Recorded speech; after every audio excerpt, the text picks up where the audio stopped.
धनुष बाण का एनिमेशन, दिव्यास्त्र का एनिमेशन हम सीखेंगे।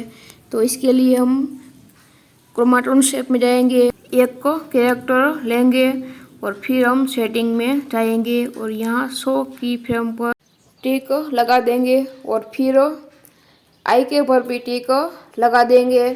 तो इस तरह से हो जाएगा। तो अब हमें उसको खींच के इस तरह से कर लेना है। ब्लू बॉल है उसको हमें खींच लेना है और इस तरह से कर लेना है और फिर ग्रीन बॉल को भी इस तरह से खींच लेना है। धनुष पकड़ा हो इस प्रकार का हमें कर लेना है और फिर बैकग्राउंड ऑप्शन में जाना है और वहाँ से हमें ब्लू बैकग्राउंड सिलेक्ट कर लेना है। फिर हमें रिकॉर्ड पर क्लिक करना है और स्क्रीन रिकॉर्डिंग कर लेनी है और फिर हम जाएंगे काइन मास्टर में और यहाँ मैंने एक बैकग्राउंड ले लिया है और फिर लेयर में जाएंगे, मीडिया में जाएंगे और इसको हम यहाँ ले आएंगे और इसको हम अब स्क्रॉप कर लेंगे इस तरह से और फिर हमें क्रोमा की में जाना है और इसको इनेबल कर देना है। धनुष का एक इमेज लेना है, उसको बैकग्राउंड इरेजर में जाकर बैकग्राउंड उसका हटा देना है, फिर यहाँ अच्छे से सेट कर देना है और फिर हमें फिल्टर में जाकर उसका कलर चेंज कर सकते हैं। तो इस तरह से हम कर सकते हैं। फिर हमें कॉपीराइट फ्री बाण का इमेज लेना है और उसको बैकग्राउंड इरेजर ऐप में जाकर उसका बैकग्राउंड हटा देना है और फिर लेयर में जाना है, मीडिया में जाना है, उसको यहाँ ले आना है, फिर इसको भी अच्छे से सेट कर लेना है और अब हम की पर क्लिक करेंगे और इस तरह से कर लेंगे और फिर बाण को खींचकर इस तरह से कर लेना है और फिर इस तरह से हो जाएगा।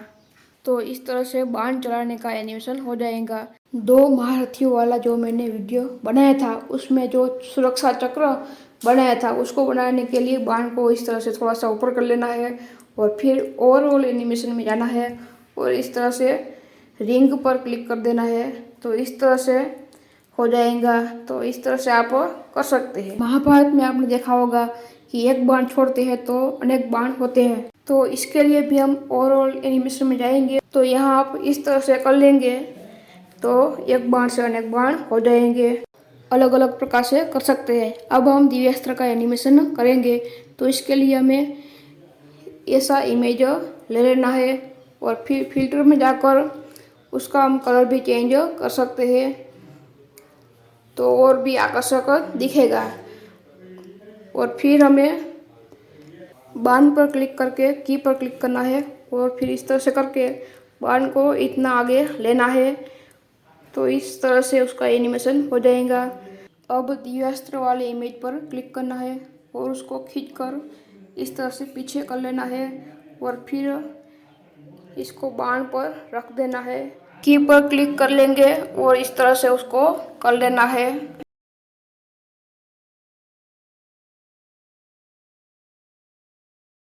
तो इस तरह से हमारा दिव्यास्त्र का एनिमेशन हो जाएगा। इसी प्रकार से एक और दिव्यास्त्र का एनिमेशन कर लेंगे। वीडियो को लाइक कर लीजिए। चैनल को सब्सक्राइब नहीं किया तो सब्सक्राइब कर लीजिए।